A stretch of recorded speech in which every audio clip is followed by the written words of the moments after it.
Louvado seja nosso Senhor Jesus Cristo, para sempre seja louvado. Solenidade de São Pedro e São Paulo. Evangelho de Mateus, capítulo 16, versículo de 13 a 19. Os queridos irmãos e irmãs, nesta solenidade nós celebramos as duas colunas principais da Igreja. Pedro, aquele sobre o qual Jesus convida para sobre ele iniciar a Igreja.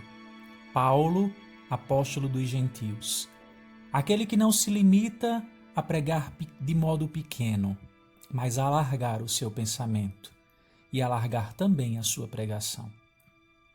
Para confirmar os seus discípulos na fé no evangelho deste domingo, Jesus quis primeiro remover do espírito deles as opiniões e os erros alheios. Por isso ele iniciou o evangelho perguntando: quem dizem os homens ser o Filho do Homem? Orígenes diz que Cristo interroga os discípulos para que pelas respostas dos apóstolos saibamos as diversas opiniões que havia sobre Cristo entre os judeus e também para nos ensinar a sempre investigar a opinião que os homens têm de nós, com o intuito de sabermos como eles estão falando, se aumentando ou diminuindo, mas sempre pautando-se pela sabedoria, porque as falas alheias, elas não devem nos governar. Continua Orígenes fazendo uma comparação quando ele diz que as respostas colhidas têm sempre um significado. Primeiro dizem que Jesus é João Batista, porque esses que falam assim pensavam como Herodes. Depois dizem que Jesus é Elias, porque pensam que esse profeta nasceu de novo. Por último, dizem que Jesus é Jeremias, porque para este profeta foi atribuído as nações. Os que pensavam assim, eles faziam compreender quem era a figura de Jesus, mas não ainda de quem era o Cristo. Depois de Jesus colher essas opiniões, ele pergunta aos seus apóstolos: e vós, quem dizeis que eu sou? Jesus queria uma confissão de fé. Jesus queria saber qual era a imagem que estava diante deles.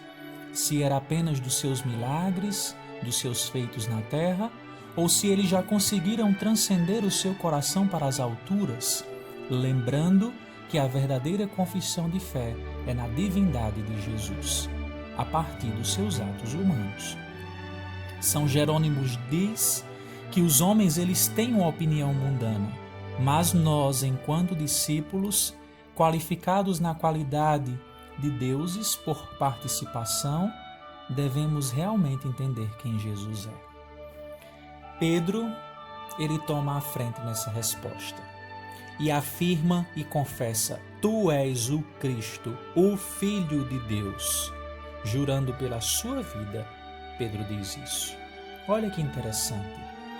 Ele chama Jesus de vivo, como Filho de Deus, para suplantar todas as opiniões que tinham a respeito de Jesus e também principalmente a respeito de divindades mortas, como outros deuses.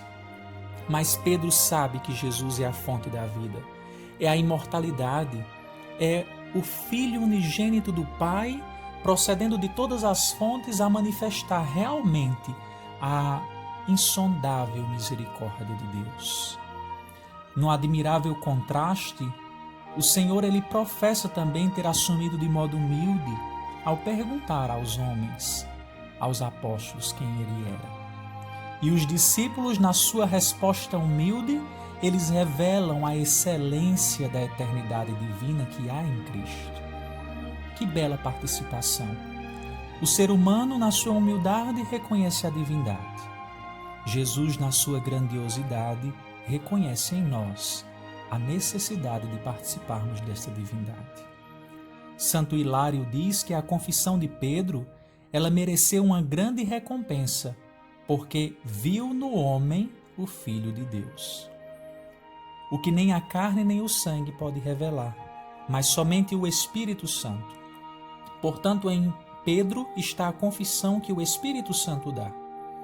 E Jesus confia a Pedro a missão de edificar a sua igreja, porque a igreja é de Cristo. Pedro é apenas aquele que inicia esta missão. Pedro edifica a igreja sobre a pedra que é Cristo, por isso seu nome Cefas. Jesus dá esse nome, dando a entender que Pedro é a base sobre a base que é Cristo mesmo.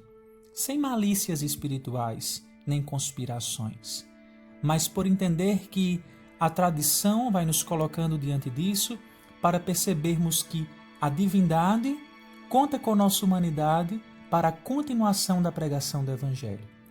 E eu e você, a partir do batismo, fomos também colocados nesta pedra que é Cristo e também dentro da igreja, que é a comunhão dos santos, no qual todos os batizados fazem parte desta dimensão. Que nesta solenidade nós entendamos a pregação de Pedro e de Paulo como testemunho de vida e de vida eterna em abundância.